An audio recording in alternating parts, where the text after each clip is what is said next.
Hey everyone, welcome to the Sports Rant. I know it's been a while. We moved and I am now in a full-time job and things have been crazy lately, but I promise that has not taken away of my passion of sports. And there's going to be a lot more videos coming. I'm going to get on a normal schedule where I post Tuesdays and Fridays on the different topics in the world of sports. Today, of course, as you can see, is about the Lakers' new coach. A lot has happened in the last 4 or 5 days about the Lakers' head coach and who they've been looking at as possibly filling that position. Mike D'Antoni got the job, but that's not the story here. The story is Phil Jackson and how they went about talking to Phil Jackson, what ended up happening. The Lakers ended up signing Mike D'Antoni for a 3-year, $12 million contract with a 4th-year option. And they are saying that they chose Mike D'Antoni over Phil Jackson, that it wasn't necessarily Phil Jackson's demands and what he wanted.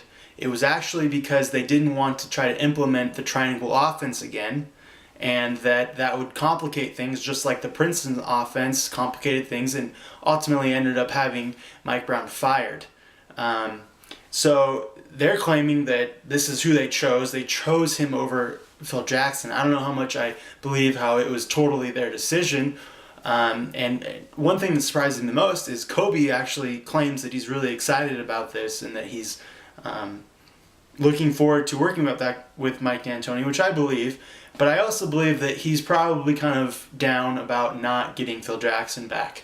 The fans, on the other hand, are not happy in LA. They wanted Phil Jackson. They chanted Phil Jackson, "We want Phil," in a few games leading up into this point. It was obvious who they wanted to be the head coach, and they didn't ultimately get that. Now, Mike D'Antoni is pretty good. He's able to have a very, very high-powered offense. His teams average a lot more points than the average in the NBA. Very fast. If you remember, he was the coach at Phoenix with Steve Nash, and they were a very explosive offense. Defense, not really there in Mike D'Antoni's playbook, but you do have some defensive stoppers in Dwight Howard and Metta World Peace who kind of could add that piece just in themselves. But Mike D'Antoni's definitely going to bring a very high-powered offensive play to the Lakers. Now, the one thing that I really want to talk about is actually what ended up happening with Phil Jackson. And it's something that I've seen in the last few years that the Lakers have done, and that is they kind of burn bridges with people close to them when they're going out and looking for coaches. It started with Brian Shaw. He was one of the top candidates last time they were looking for a head coach. They ultimately went with Mike Brown, but Brian Shaw was definitely probably their second option. They kind of made him a little upset by the way that they dealt with the situation. And a few days ago when Mike Brown was fired, reporters went and asked Brian Shaw, who I think now is with Indiana, I might be wrong, but I know he's over on the East Coast with a team.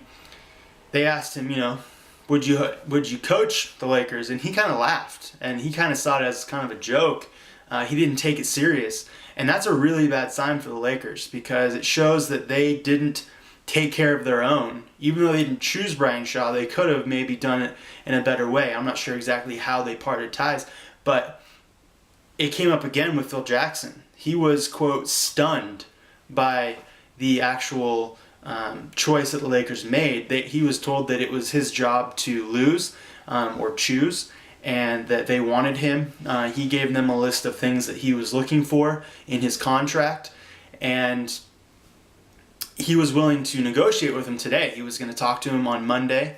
The 12th of November was today, and he was going to try to negotiate with him and see and accept a deal. Sources are saying that he was actually ready to accept the coaching position even if he wasn't going to get some of his desires in his contract. So that's a huge shock that he was all game for being the head coach again for the 3rd time and going after another championship.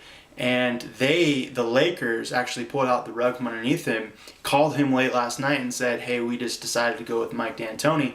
And he was blown away. It totally took him off guard. Didn't sound like they were very good at communicating with him on what they were planning on doing, and that he thought that he had the job and he just had to negotiate some numbers and whatnot and get the job. So it's very surprising how this all went down. I think the Lakers definitely just got a little bit better. As far as the coaching, I think that Mike D'Antoni is better than Mike Brown. They have a very powerful team, as at least their starters are very powerful. They don't really have a bench.